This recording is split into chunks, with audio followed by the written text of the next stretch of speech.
संत शिरोमणि आचार्य श्री 108 विद्यासागर जी महाराज एवं आचार्य श्री 108 समय सागर जी महाराज के परम प्रभावक शिष्य मुनि श्री 108 अरह सागर जी महाराज के मुखारविंद से मुखरित मंगल प्रवचन श्रवण कीजिए प्रतिदिन 7 बजे सिर्फ आदिनाथ टीवी चैनल पर।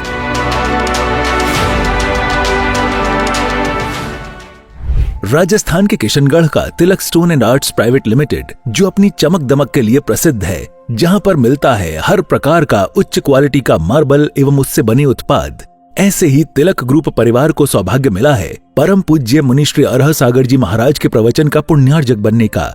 ये एक ऐसा परिवार है जो समाज एवं संत सेवा में हमेशा अग्रसर रहता है और इसकी सेवाएं भी हमेशा उपलब्ध रहती हैं। इस कार्यक्रम के पुण्यार्जक हैं स्वर्गीय श्री ताराचंद जी प्रेमलता जी गंगवाल की पुण्य स्मृति में प्रवीण संजय राजीव ऋषिका शाश्वत एवं विधान गंगवाल तिलक ग्रुप और तिलक मार्बल परिवार किशनगढ़ राजस्थान के सौजन्य से।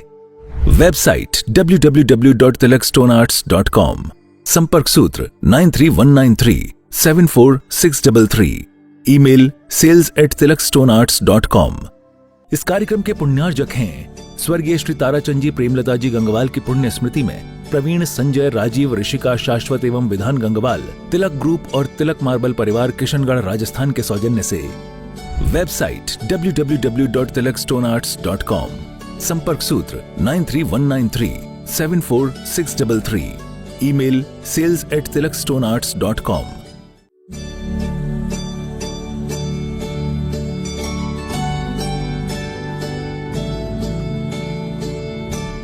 बोलिए पंच परमेष्टि भगवान की, भगवान महावीर स्वामी की, अहिंसा परमो धर्म की, परम पूज्य आचार्य गुरुवर श्री विद्यासागर जी महाराज की, परम पूज्य आचार्य श्री समय सागर जी महाराज की, परम पूज्य मुनि श्री योग नियम सागर जी महाराज की, परम पूज्य मुनि श्री सुधा क्षमा समता प्रमाण सागर जी महाराज की। सम्यक दर्शन की चर्चा चल रही है, उसमें भी सम्यक दर्शन के 8 अंगों के बारे में कहा जा रहा है। क्रम से आज चौथे अंग की बात चल रही है। यहाँ पर हमारे पास दृष्टि है और हम अपनी दृष्टि से आँखों से चीज़ों को देखते हैं, हमें चीज़ें दिखाई देती हैं, चीज़ें हमें दिखाई पड़ती हैं, वैसी ही हो ऐसी कोई बात नहीं है। जैसा हम देखते हैं कुछ चीज़ें वैसी नहीं होती हैं और कुछ चीज़ें वैसी होती हैं जैसा हमें दिखाई देता है और कुछ चीज़ें वैसी होती हैं जैसी हमें दिखाई नहीं देती हैं। जीवन के में इस बात को बड़ी गहराई से समझने की ज़रूरत है। हमें जो दिख रहा है वो ही सच हो यह जरूरी नहीं है, और जो हमें दृष्टि गोचर ना हो और वो ना हो यह भी जरूरी नहीं है। यही मनुष्य के मन में एक भ्रम उत्पन्न होता है, वो चीज़ों को वैसी ही और वही मान लेता है जैसा उसे दिखाई देता है। संत कहते हैं बात सच है कि जो दिखती है वही चीज़ें ज़्यादातर सच होती हैं। आपको हम दिख रहे हैं, आपको कैमरा दिखाई दे रहा है, आपको माइक दिखाई दे रहा है और आपको अपने आजू बाजू वाले भी दिखाई दे रहे हैं। वही चीज़ें ज़्यादातर सच होती हैं, लेकिन बहुत सी चीज़ें ऐसी होती हैं जो दिखाई तो नहीं देती हैं पर वह भी होती है। आप अपने छत पर जाकर के देखें आसमान की ओर, तो तुम्हें आसमान में ऐसा दिखाई देता है जैसे कहीं दो ही जाकर के आसमान और जमीन एक हो चुके हैं। बोलो ऐसा लगता है कि नहीं लगता? लेकिन ऐसा नहीं है। जो इस भेद को पहचानता है वही परमार्थ के क्षेत्र में आगे बढ़ सकता है। वह व्यक्ति चीजों को वैसा ही देखे, चीजें जैसी हैं वैसी नहीं जैसी वो दिखे, जो वस्तु जैसी है वैसी ही हमसे देखें। जैसी दिख रही हैं वैसी देखने की कोशिश मत करो। पानी में यदि लकड़ी का टुकड़ा डाल दिया जाए तो वह लकड़ी वैसी दिखाई देती है। कैसी दिखाई देती है? तिरछी। पर वह लकड़ी तिरछी है क्या? बोलो। आपने विज्ञान नहीं पढ़ा? प्रकाश परावर्तन का ऐसा कोई नियम आता है ना। एक तरफ से प्रकाश आ रहा है, दूसरी तरफ से रिफ्लेक्शन होकर के जा रहा है, पर ऐसा होता है क्या? नहीं होता है। लकड़ी को यदि पानी में डाल देते हैं तो वो तिरछी दिखाई देती, पर लकड़ी तिरछी है नहीं। बस यही समझने की हमें जरूरत है। जैसे पानी में पड़ी लकड़ी तिरछी नहीं होती है, सीधी होती है, वैसे ही इस शरीर में आत्मा है पर शरीर नहीं। यह दृष्टि का नाम ही सम्यक दर्शन है। दो तरह के लोग इस दुनिया में जीते हैं। एक वे लोग हैं जो केवल शरीर के स्तर पर जीते हैं, और दूसरे वे लोग हैं जो देह में देही की पहचान करके जीवन जीते हैं। अगर अध्यात्म के क्षेत्र में हमें आगे बढ़ना है तो भेद विज्ञान होना आवश्यक है। भेद विज्ञान का मतलब होता है जड़ और चेतन की भिन्नता का बोध। भेद विज्ञान का मतलब होता है निज और पर की पहचान, और भेद विज्ञान का अर्थ होता है सौ और पर के कल्याण का विवेक। ये यदि तुम्हारे जीवन में घटित हो जाए तब तुम्हारे जीवन का बेड़ा पार ही हो जाए। अभी हम सब शरीर के स्तर पर जी रहे हैं। सर्दी लगती है तो इंतजाम दूसरा कर लेते हैं, गर्मी लगती है तो दूसरा इंतजाम कर लेते हैं, सर्दी लगती है तो शॉल ओढ़ लेते हैं, स्वेटर पहन लेते हैं, और ज़्यादा लगती तो हाथों में पहन लेते हैं, और ज़्यादा लगती है तो कानों में लगा लेते हैं। तो अभी हम शरीर के स्तर पर जीने के अभ्यासी हो गए, पर संत कहते हैं शरीर के स्तर से नहीं, शरीर के स्तर से ऊपर उठने का अभ्यास अपेक्षित है। ये यदि तुम्हारे भीतर आ गया तो फिर तुम्हें ज्यादा उपदेश सुनने की और करने की जरूरत नहीं पड़ेगी। जिसके अंतरंग में ऐसा विवेक जागृत हो जाता है वही सम्यक दृष्टि कहलाता है। बंधुओं, सुबह मैंने थोड़ी सी चर्चा आपसे की थी अमूढ़ दृष्टि अंग की। शेष बात मैं आपके सामने कर रहा हूं। दो तरह की उपासना होती है, एक आध्यात्मिक उपासना होती है और एक उपासना मूर्तागत होती है। उपासना गत मूर्ता चाहे जिस पर विश्वास कर लेना, पूज्य अपूज्य पर भी विश्वास कर लेना, विवेक नहीं रखना, चाहे किसी से प्रभावित हो जाना। एक आदमी गणेश जी का भक्त था। एक आदमी गणेश जी का भक्त था। वह अपने घर में सोने का गणेश जी रखा हुआ था। रोज उसकी पूजन पाठ किया करता था। एक दिन उसने गणेश जी के सामने लड्डू रखा। लड्डू समझते ना, लड्डू लड्डू, और पूजा करके लड्डू चढ़ा करके वो वहां से उठा ही था। इसी बीच एक चूहा लपक करके आया और लड्डू को ले जाने लगा। उस व्यक्ति ने सोचा,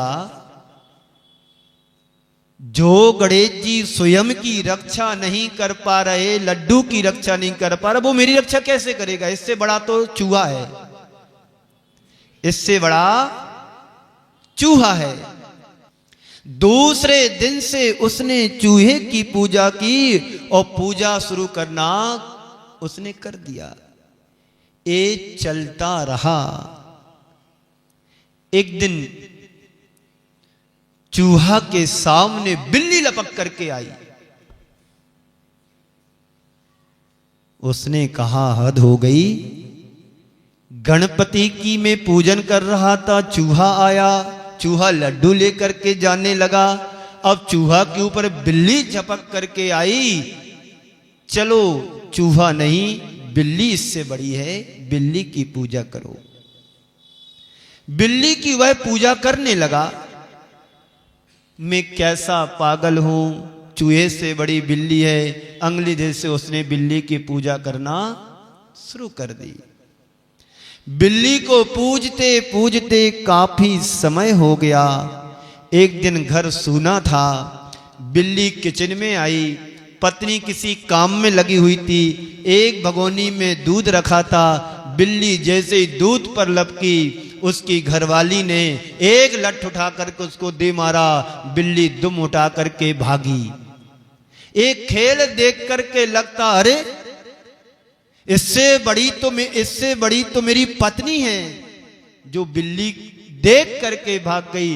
अब उसने सोचा, अब मुझे बिल्ली की पूजा नहीं करना है, मुझे अपनी घरवाली की पूजा करना है। काम चल रहा था, बात चल रही थी। एक दिन दोनों के बीच में आपस में टकराहट हो गई। किसी बात को लेकर के अनबन हो गई। पत्नी ने कुछ कहा, पति ने एक उसके गाल पर जड़ करके दिया। पत्नी तिल मिला गई। अरे पत्नी से बड़ा तो मैं हूं,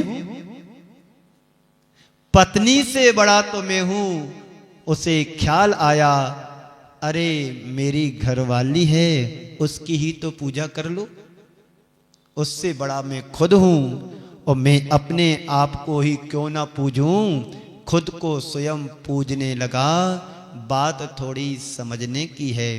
व्यक्ति मूढ़ताओं में कैसे उलझ जाता है, उसकी अज्ञानता उसके लिए कहीं का भी रहने नहीं देता है। हमें समझने है कि हम कहां पर हैं। चाहे जिस किसी से प्रभावित हो जाना ये धर्म नहीं है। एक ज्ञानी और अज्ञानी की यही पहचान है कि अपना आदर्श किसे बनाए। संत कहते हमें अपना आदर्श बीत रागता को बनाना है। देव शास्त्र गुरु के प्रति हमारा समर्पण होना चाहिए। उसे आदर्श बनाओ। आप लोग दर्पण तो देखते होंगे, रोज देखते हो कि नहीं? दर्पण देखते हो। क्यों देखते हो? क्यों देखते हो बोलो? आप रोज दर्पण देखते हो तो क्यों देखते हो? इसलिए आप लोग दर्पण देखते हैं क्योंकि हमारे चेहरे पर कुछ गंदगी तो नहीं लगी है, कहीं का कहीं कोई लग तो नहीं गया है। जो आपने लिपस्टिक लगाई है वो सही जगह लगी कि नहीं लगी? जो आपने बिंदी को लगाया है वो प्रॉपर सही स्थान पर लगी है कि नहीं लगी?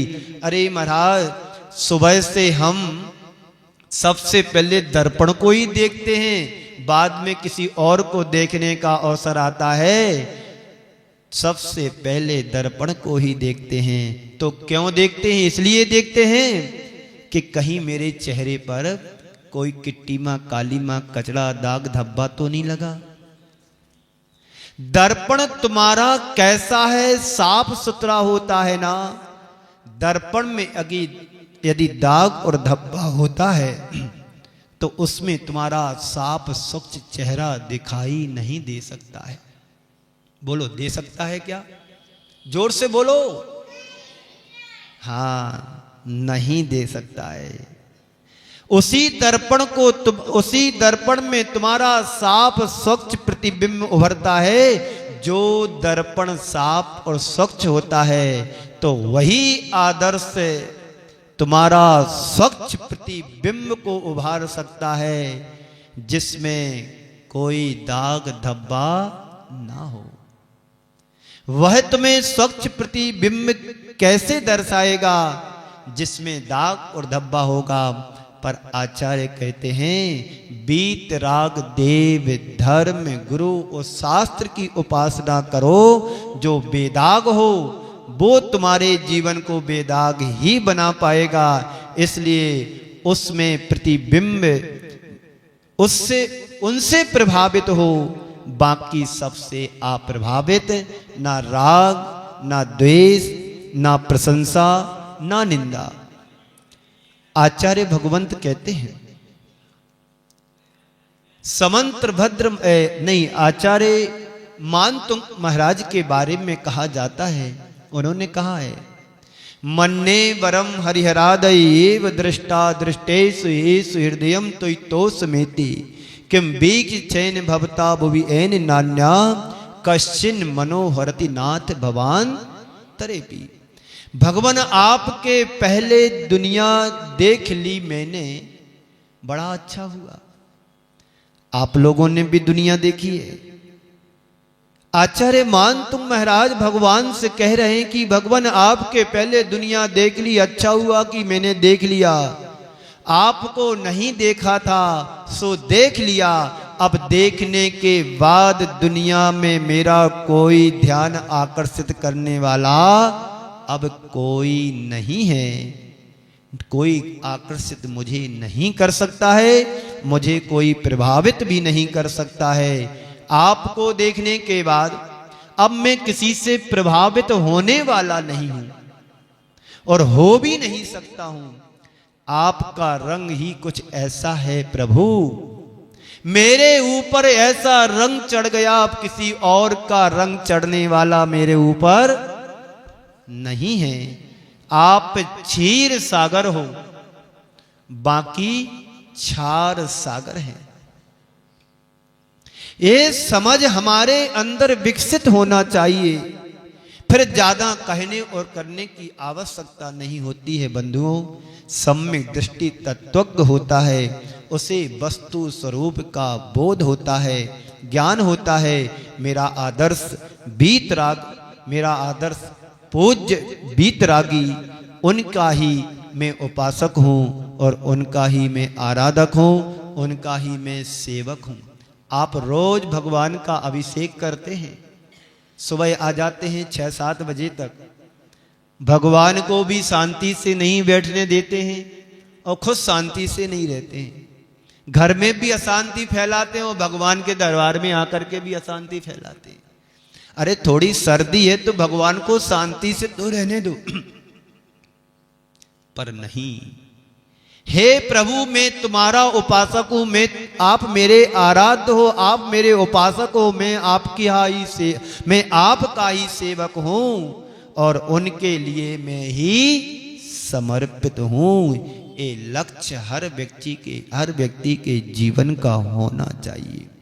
बाकी किसी से प्रभावित नहीं होना, लोग तुरंत प्रभावित हो जाते हैं। आचार्य समंत्र भद्र महाराज ने रेवती रानी के बारे में कहा है। रेवती रानी एक रानी थी, पक्की सम्यक दृष्टि जीव थी वो। एक मुनिराज के पास एक क्षुल्लक जी थे, वे किसी प्रोग्राम में जा रहे थे, धार्मिक अनुष्ठान था। महाराज श्री ने कहा कि देखो तुम उधर जा रहे हो, एक श्राविका को आशीर्वाद बोल देना। क्षुल्लक जी ने दोबारा पूछा, हो सकता महाराज को ध्यान ना हो, क्योंकि वहां पर एक मुनिराज भी पहले से थे। एक मुनिराज वहां पर पहले से थे तो उन्होंने बार बार पूछा कि किसी और को भी आशीर्वाद देना है, किसी और को भी कुछ बोलना है। महाराज श्री ने कहा नहीं, वो श्राविका है ना रेवती रानी, उसको मेरा आशीर्वाद बोल देना। तो महाराज ने उनको तो नमोस्तु भेजा नहीं, लेकिन एक श्राविका को आशीर्वाद भेज दिया। लेकिन क्षुल्लक जी के मन में एक शंका उत्पन्न हो गई, बात क्या है? मुनिराज के लिए नमोस्तु नहीं कह रहे हैं और एक श्राविका के लिए आशीर्वाद पहुंचा रहे हैं। कोई ना कोई कारण अवश्य होगा। सबसे पहले महाराज को परखने का उन्होंने उपाय रचा। वहां पहुंच करके जैसा मेरे गुरुदेव ने कहा था वैसा ही उन्हें समझ में आया। ज्ञान तो उनके पास है लेकिन आचरण कुछ भी नहीं है। पता था कि रेवती रानी एकदम पक्की सम्यक दृष्टि है, चाहे किसी से प्रभावित होने वाली नहीं है। उनके पास विद्याएं थी क्षुल्लक के पास। उन्होंने सबसे पहले ब्रह्मा का रूप बनाया रेवती रानी को रिझाने के लिए। उसने अपना दरबार लगा लिया। सारे नगरवासी पागलों की तरह उस दरबार में पहुंचने लगे, लाइन लग गई। ब्रह्मा जी अवतरित हुए हैं, ब्रह्मा जी अवतरित हुए हैं, ब्रह्मा जी जमीन पर आ गए हैं, सबको आशीर्वाद दे रहे हैं। लोगों को ये थोड़ी पता था कि ये बेरोपिया बनकर के आया है, कोई विद्या से चमत्कारी रूप दिखा रहा है। सारे लोग, सारे नगरवासी उन ब्रह्मा जी को देखने के लिए और उनके आशीर्वाद पाने के लिए चले गए। लेकिन उस ब्रह्मा रूपी क्षुल्लक की आंखों में तो एक ही चीज दिख रही थी कि वो रेवती रानी कहां पर है, पर वो नहीं गई। रेवती नहीं गई, खेल खत्म। दूसरे दिन उन्होंने विष्णु का रूप अवतार धारण कर लिया। सब उमड़ पड़े, पूरी समाज। कौन सा गांव है जी? हाँ, पूरा नसीराबाद, केकड़ी, ब्यावर, अजमेर सब ब्रह्मा जी विष्णु जी के पास पहुंच गए। पर रेवती नहीं गई, सो नहीं गई। फिर उन्होंने महेश का रूप धारण किया। ब्रह्मा, विष्णु, महेश सब गए पर रेवती रानी नहीं गई। रेवती कहती है मेरे अंदर का ब्रह्म मुझे पता है, मुझे विष्णु का भी पता है और मुझे महेश का भी पता है। मेरा ब्रह्मा, मेरा विष्णु, मेरा महेश मेरे भीतर है, बाहर का कुछ भी ठाट बाट नहीं है। मुझे बाहर किसी ब्रह्मा, विष्णु, महेश की जरूरत नहीं है, मुझे कोई तलाश नहीं है। मैं नहीं जाऊंगी। जब ब्रह्मा, विष्णु, महेश के प्रभाव में नहीं आई तो उन क्षुल्लक जी ने एक नया रूप और अंतिम बार अजमा करके देखा। हो सकता आ जाए रेवती रानी। वो काय के लाने आई? क्या रूप बनाया? एक विशाल समोसण का रूप बनाया और समोसण में जाकर के खुद तीर्थंकर बनकर के बैठ गया। खुद तीर्थंकर बनकर के बैठ गया। पूरा समोसण रच गया। तीर्थंकर बनकर के बीचों बीच अधर में बैठ गए। रेवती को समाचार दिया गया कि यहां पर तीर्थंकर आए हुए हैं और विशाल समोसण का निर्माण हुआ है, आपको भी चलना है, आप भी चलिए। कम से कम तीर्थंकर के समोसण में तो चलो। बोले नहीं, तीर्थंकर होते हैं तो 24 ही होते हैं, वो सब पूरे हो गए, अब कोई 25वां तीर्थंकर आने वाला नहीं है। एक कोई लगता है मुझे माया जाल वाला लग रहा है, वो कोई तीर्थंकर नहीं है। तो रेवती नहीं गई, सो नहीं गई। तब क्षुल्लक जी को समझ में आ गया और आकर के अपने गुरुदेव का आशीर्वाद कहा कि मैं तो समझ रहा था कि आप भी कुछ प्रभावित होंगे, लेकिन जो मेरे गुरुदेव ने कहा उससे भी कहीं अच्छा आपके जीवन में मैंने पाया।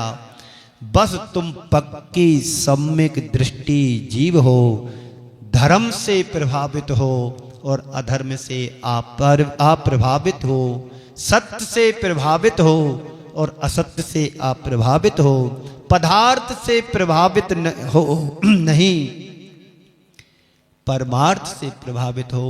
अगर हमारे जीवन में एक घट जाए तो जीवन की दिशा और दशा सब परिवर्तित हो सकती है। ये श्रद्धान अपने भीतर विकसित करने की आवश्यकता और अपेक्षा होती है। अपेक्षा है, अगर रेवती रानी जगह तुम लोग होते तो क्या करते? वही करते जो सब लोग कर रहे। अभी कहीं रामलीला लग जाए, कोई आ जाए, तो सब पूरी जनता देखने और सुनने को चली जाती है। हमारे अंदर का सम्यक को मजबूत बनाओ, अंदर के दृढ़ श्रद्धानी बनो। सम्यक दृष्टि किसी से प्रभावित नहीं होता है, वह तो एकमात्र सच्चे देव शास्त्र गुरु से प्रभावित होता है और किसी से नहीं। कोई यही ब्रह्मा विष्णु महेश की बात तो जाने दो, कोई यदि फकीर आ जाए, दो चार माला गले में डाल करके ताबीज लेकर के, हमें केवल इतना मालूम पड़ता है कि चमत्कारी बाबा है, तो लाइन लग जाएगी।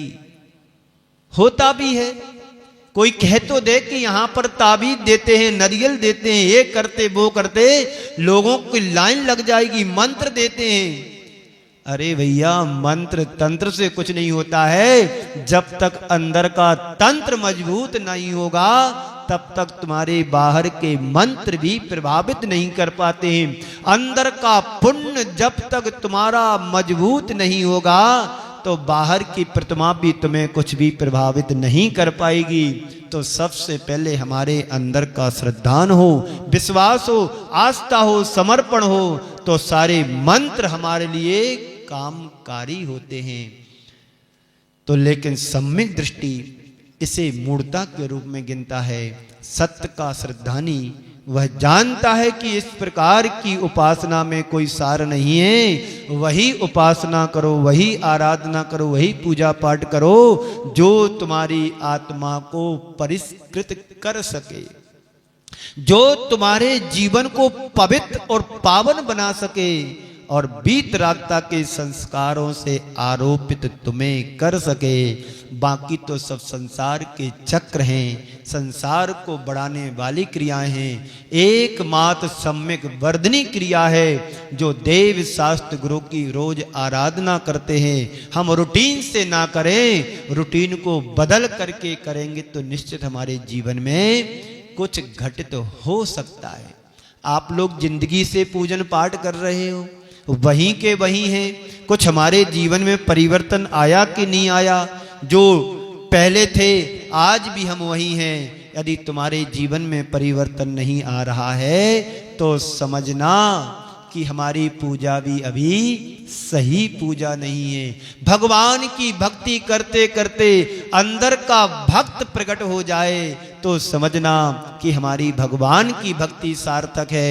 और भगवान के दर्शन करते करते जब तुम्हें निज दर्शन की अनुभूति होने लगे तो समझना कि हमारे भगवान का दर्शन करना सार्थक हो गया। सुबह मैंने कहा था, गंगा गए तो गंगादास, जमुना गए तो जमुनादास। ये डमाडोल स्थिति वाले व्यक्ति को कहीं का भी नहीं रहने देते हैं। इसलिए आप अपने आत्मा के पक्के श्रद्धानी बनो, जौहरी बनो। हर किसी के प्रभाव से प्रभावित नहीं होना है। एकमात्र जो हमारा परमार्थ है, जो हमारा सम्यक दर्शन है या सम्यक दृष्टि है, वो किसी से जल्दी प्रभावित नहीं होता है। आप लोग रोज पूजन में पढ़ते हैं, विनय पाठ में क्या पढ़ते हो? राग सहित जग में रुलो, मिले सरागी देव, बीत राग मेटो अवे, मेटो राग कुटे। ये भगवान को सुनाते हैं। सुनाते कि नहीं सुनाते? रोज सुनाते, भगवान भले ना सुने। हमारा काम सुनाना, उनका काम सुनना नहीं। कुन सुनना बात अलग है। एक छोटा सा बच्चा रोज भगवान के चरणों में जाए और छोटा सा बच्चा बुदबुदा रहा है। एक युवक ने उससे पूछा, क्यों बेटे तुम क्या करते भगवान के सामने जाकर के, क्या बोलते हो? तो वो बेटा कहता है छोटा सा, मुझे नहीं पता भगवान की पूजन कैसे की जाती है, पर मैं इतना ही जानता हूं मैं भगवान का हूं, भगवान मेरे हैं। मुझे ABCD से लेकर के Z तक के अक्षर आते हैं, मैं सारा अल्फाबेट भगवान को सुना देता हूं और भगवान से प्रार्थना करता हूं, भगवान मुझे क्षमा करें, जो मुझे आता है मैंने आपको सुना दिया, आप जो आपको पोयम पसंद हो वो बना लेना, मैंने तो आपको सुना दिया। ऐसा श्रद्धान हमारा भी होना चाहिए। भगवान के प्रति समर्पण का भाव भी हमारे अंदर विकसित होना चाहिए, भगवान के प्रति समर्पित होना चाहिए। यही देव, यही शास्त्र, यही गुरु ही मेरे हैं, इसके अलावा कोई दूसरा मार्ग नहीं है, एकमात्र यही मार्ग है। इस पर यदि एक बार विश्वास जम गया फिर तुम मार्ग से भटक नहीं सकते हो। बस मार्ग की पहचान जरूरी है। तो ये भगवान को सुनाते हो और फिर भी राग की ओर भागते हो। राग सहित जग में रुलो। राग के कारण, द्वेष के कारण, क्रोध के कारण, मोह के कारण, ममत्व के कारण संसार का प्रत्येक प्राणी संसार में भ्रमण कर रहा है और फिर भी उसी की तरफ भागते हैं। जिससे मोह मोड़ने की बात करते उसी की तरफ दौड़ लगाते हैं। इस कुटेव को मिटाइए।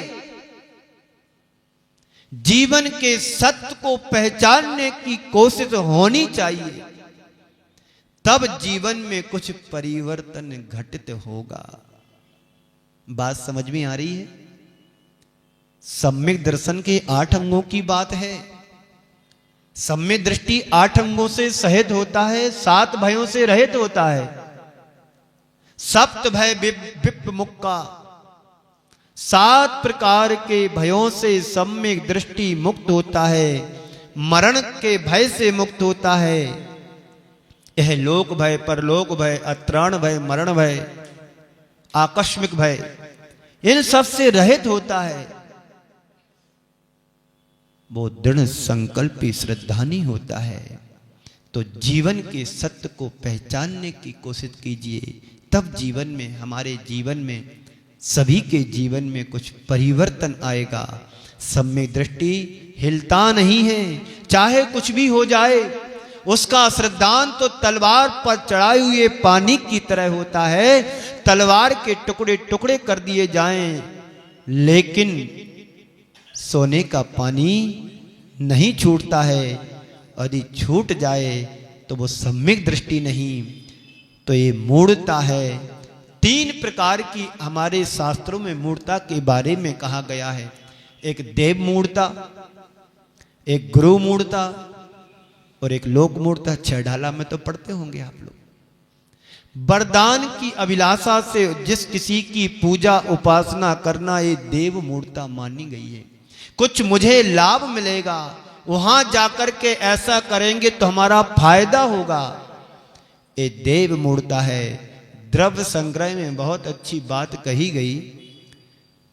वहां पर कहा गया है कि कर्म सिद्धांत पर भरोसा रखकर कर्म कांडी मत बनो। कर्म सिद्धांत पर भरोसा रखें, कर्म कांडी ना बने। सम्यक दृष्टि कर्म सिद्धांत का श्रद्धानी होता है, कर्म कांडी नहीं होता है। उन्होंने एक उदाहरण दिया है।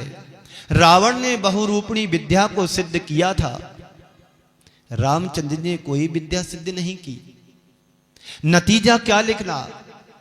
बहुरूपणी विद्या को सिद्ध करने वाला व्यक्ति का अंत हो गया। आज उसका कोई नाम लेने वाला नहीं है। और राम आज भी जन जन के आराध्य बने हुए हैं। बोलो है कि नहीं? हमारे जैन दर्शन में महाराष्ट्र की मांगी तुंगी से मोक्ष को प्राप्त हुए हैं। मांगी तुंगी से गए, राम राम बन गए और सबके हृदय के आदर्श बन गए। वो राम बहुरूपणी विद्या सिद्धि करने के बाद भी रावण का अंत हो गया और कंस ने भी विद्या को सिद्ध किया था। श्री कृष्ण ने कोई विद्या सिद्ध नहीं की। उन्हें तो आत्मविद्या का पता था कि आत्मविद्या से बड़ा कोई विद्या नहीं हो सकती है। और कंस का भी अंत हो गया और श्री कृष्ण की जय जयकार हो गई। यही अंतर है, इसे समझने की हमें कोशिश करना चाहिए। तुम्हारा कर्म अनुकूल हो तो संसार की कोई शक्ति तुम्हें बाधा नहीं पहुंचा सकती है। और यदि पाप कर्म का उदय चल रहा है, तीव्र उदय हो, तो तुम्हारी छत भी तुम्हें कब स्थान बना देगी। वो दृष्टि हमारे भीतर होना चाहिए। यही अमूर्त दृष्टित्व कहलाता है। इसी मंगल पुनीत भावना के साथ मैं अपनी वाणी को यहीं पर विराम देता हूं। बोलिए परम पूज्य आचार्य गुरुवर श्री विद्यासागर जी महाराज की। इस कार्यक्रम के पुण्यार्जक थे स्वर्गीय श्री ताराचंद जी प्रेमलता जी गंगवाल की पुण्य स्मृति में प्रवीण, संजय, राजीव, ऋषिका, शाश्वत एवं विधान गंगवाल, तिलक ग्रुप और तिलक मार्बल परिवार किशनगढ़ राजस्थान के सौजन्य से। वेबसाइट www.tilakstonearts.com, संपर्क सूत्र 9319374633, ईमेल sales@tilakstonearts.com।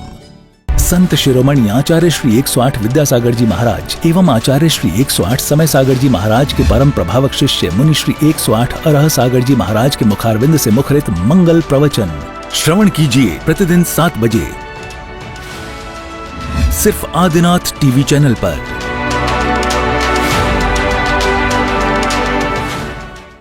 राजस्थान के किशनगढ़ का Tilak stone and arts private limited, जो अपनी चमक दमक के लिए प्रसिद्ध है, जहां पर मिलता है हर प्रकार का उच्च क्वालिटी का मार्बल एवं उससे बने उत्पाद।